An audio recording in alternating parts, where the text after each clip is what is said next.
Good morning. Day 14 of Equipped for the Call. Yesterday, we emphasized prayer as our lifeline. Today, we're going to continue focusing on the practices that sustain us in this demanding work. We're going to call this Pressing On, Don't Grow Weary. This hits home for all of us dealing with the inevitable fatigue and burnout that we all face in the emergency services. And we're going to look at Galatians 6:9, which says, "Let us not grow weary in well-doing, for in doing time we will reap a harvest if we do not give up." Let's be completely honest. This job is tiring. Whether you're paid staff, pulling long shifts, that happens a lot, or a volunteer juggling this with another job and family, the demands are immense. There's physical exhaustion from lifting, carrying, lack of sleep. There's mental fatigue from constant vigilance and complex decision making that we're doing regularly.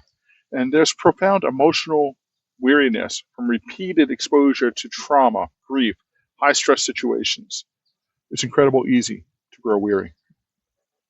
Paul acknowledges this reality directly. He doesn't say, don't get tired. He says, let us not grow weary in well-doing.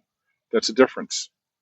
Weariness here implies losing heart, giving up, becoming discouraged to the point of quitting the well-doing. And make no mistake, the work you do is well-doing. Showing up to help strangers in their worst moments, the worst time in their life, using your skills to alleviate suffering, bringing order to chaos. This is profoundly good work. Knowing about the spiritual dimension that we've discussed adds another layer. Discouragement and burnout are tools the enemy uses effectively. If dedicated, skilled responders give up, who fills the gap? That's right. If you and I were to give up, who's going to fill that gap? So this call, not to grow weary, isn't just a pep talk about pushing through physical tiredness. It's a call to spiritual perseverance.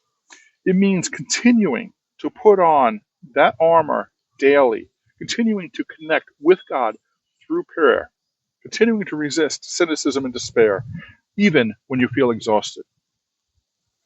We persevere not in our own strength, but by drawing on God's strength. Remember Isaiah 40, he gives power to the faint. Paul offers a promise. In due time, we will reap a harvest if we do not give up. Your faithfulness matters. Your perseverance has purpose, even when the rewards aren't immediately visible. On a scale of 1 to 10, how weary are you feeling in your role right now? Be honest with yourself and with God. What are the specific factors contributing to that weariness? Acknowledge them. Now, instead of just resigning yourself to it, take Galatians 6:9 as direct encouragement. Ask God specifically for the spiritual strength and renewed perspective needed to persevere today. What's one small step you could take today to combat weariness?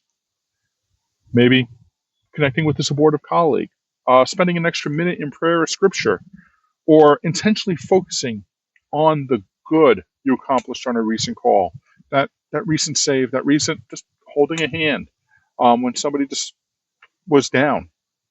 It helps. Remember the condition. If we do not give up, choose not to give up today. So to wrap up today, acknowledge that weariness, but don't give in to it. Lean hard on God's strength to persevere because the good work you do matters.